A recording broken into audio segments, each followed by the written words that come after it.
오늘 우리가 보고 있는 말씀은 마가복음 10장 말씀입니다. 오늘 본문에는 예수님과 제자들 사이에서 깊은 대화가 나왔는데요. 그 대화를 우리가 집중적으로 살펴보려고 합니다. 예수님은 이 땅 가운데 거하실 때 많은 기적과 이적을 행하셨어요.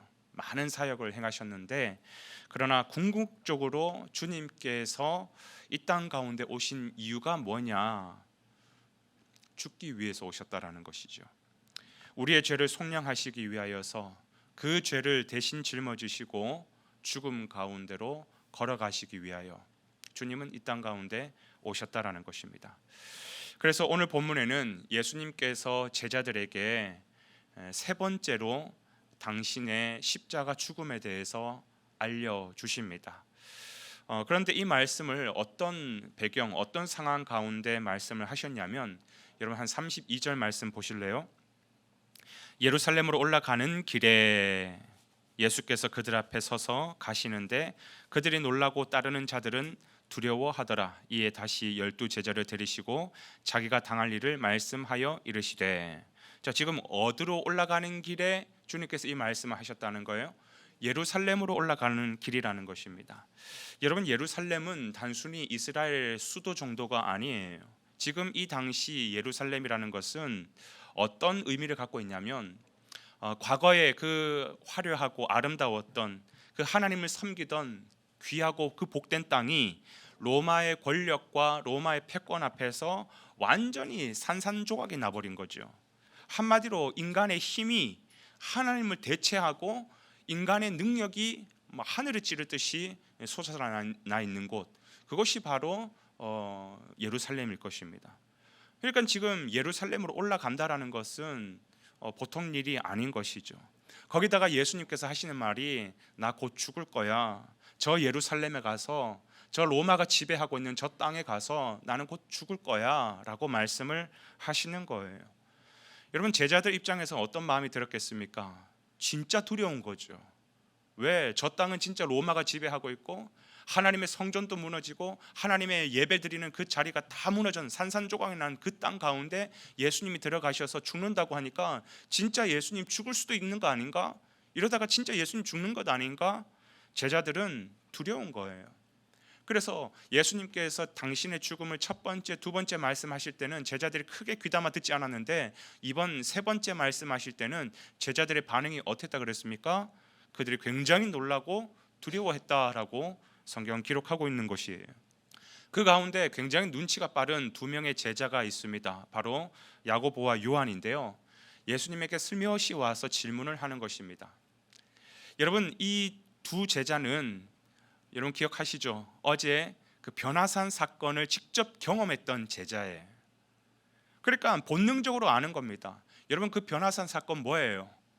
예수님께서 정말 하나님처럼 영광스럽게 변모되는 그 모습, 예수님께서 병자를 고치고 이적을 행하고 많은 기적들을 행한 것들을 보면서 참 대단한 분이다, 선지자들 중에서도 참 뛰어난 선지자 정도는 되겠다라고 생각을 했는데, 그 예수님이 변화산에서 보니까 하나님의 영광 가운데 계시는 거예요.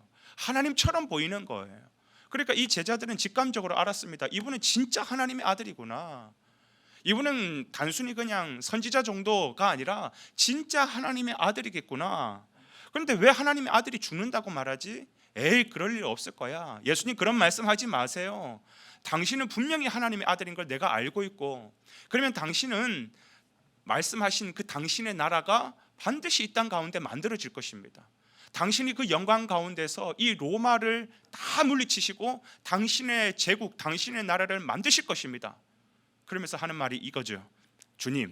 주님께서 그 영광 가운데 계실 때에 우리 두 사람을 오른편에, 또 한 사람은 좌편에, 그러니까 주님의 오른팔 왼팔 삼아달라라고 높은 자리에 올리게 해달라고 그렇게 청탁을 하고 있는 것입니다. 그때 예수님의 대답이 무엇이었습니까? 38절 말씀 한번 볼까요? 예수께서 이르시되 너희는 너희가 구하는 것을 알지 못하는도다. 내가 마시는 잔을 너희가 마실 수 있으며 내가 받는 세례를 너희가 받을 수 있느냐. 지금 너희는 너희가 구하는 게 뭔지 잘 모르고 있어. 너희는 지금 대단한 착각을 하고 있는 것 같아. 그러면서 하시는 말씀이 내가 마시는 잔을 너희가 마실 수 있겠으며 내가 받는 이 고난의 세례를 너희들이 받을 수 있겠느냐라고 오히려 반문하고 계시는 것이에요. 여러분, 주님의 이 말씀이 무엇을 의미할까요? 여러분, 제자들이 착각한 게 무엇이었습니까? 예수님이 죽으신다고 하니까 너무나도 두려운 나머지 예수님이 왜 죽어요? 예수님 진짜 하나님의 아들인데, 그리고 그 예수님이 말씀하신 죽음을 싹 뒤로 물러가게 하고, 그리고 예수님의 그 화려한 영광의 결과만 바라보고 그것만 주목하고 있는 것이에요. 그걸 이루기 위해서는 반드시 예수님은 십자가의 고난을 통과해야 되고 십자가의 죽음을 통과해야 되는데, 그거는 다 뒤로 하고 그 화려한 하나님의 영광, 그 주님 나라의 화려한 영광만 취해 있다라는 것이에요. 하나님의 나라를 만들어 나가는 굉장히 중요한 과정은 다 빼버린 채 결과에만 집중하고 있는 이 제자들, 주님께서 말씀하시는 것은 한마디로 이거예요. No cross, no crown이다. 십자가 없이는 영광은 없다. 내가 죽으러 왔지 내가 이 땅에서 영광을 얻기 위해서 온 것 아니다. 진정한 하나님의 영광은 크로스를 통과하는 과정 가운데 진정한 크라운, 영광이 주어지는 것이다. 주님의 말씀이 그거예요. 사랑하는 여러분, 오늘 이 말씀 앞에서 우리의 신앙을 돌아보기를 원합니다. 우리의 신앙은 이 제자들의 모습과 같지 않습니까? 여러분, 우리는 무엇을 위해 주님을 따르고 있습니까? 주님께서 말씀하신 그 십자가의 고난에 참여하고 있습니까? 십자가의 고난 그건 너무 힘들고 그건 복잡하고 그건 어려운 거니까 그건 뒤로 하고, 예수님, 내가 예수님 믿었으니까 예수님 믿은 그 믿음으로 말미암아 내게 큰 복을 주십시오. 영광을 얻게 해주십시오. 화려한 그 예수님 믿는 그 아름다운 복 있잖아요. 그런 걸로만 채워주십시오. 주님 말씀하시는 거예요. 그 영광을 취하고 하나님의 나라에 정말 귀한 자가 되기를 한다면 내가 걷는 이 십자가의 길을 너희들도 함께 걸어야 되고, 내가 마시는 이 십자가의 고난에 너희들이 함께 동참해야 된다. No cross, no crown이라는 거. 십자가를 통과하지 않는 모든 영광은 다 거짓이라는 것이죠. 성경에 보면 사도 바울이 두 손 번쩍 들고 내가 그 고난에 동참하겠습니다 하는 그 이야기가 나오죠. 그가 했던 말이 이거지 않습니까? 그리스도의 남은 고난을 내 육체에 채우노라.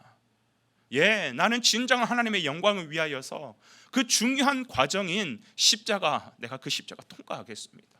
내가 그 십자가를 통과하여서 하나님의 영광을 보기를 원합니다. 그는 절대로 십자가를 통과하지 않는 결과만의 영광을 취하지 않았습니다. 그래서 그는 부단히 목숨을 걸고 사명 감당했고, 자기에게 있는 그 육신도 자기를 죽일 수 있는 도구가 된다면 끊임없이 자기를 죽이고 십자가의 도구가 되어서 마지막에 하나님의 영광을 취하는 자, 그게 사도 바울이었던 것이죠. 사랑하는 여러분, 여러분은 얼마나 나를 죽이기 위하여서, 내 자아를 깨트리기 위하여서 그리스도께서 지신 십자가와 함께 그 고난의 쓴잔을 통과하고 계십니까? 나는 그런 거 필요 없어요. 나 그것 때문에 교회 믿는 거 아니거든요. 나 그것 때문에 교회 나온 거 아니거든요.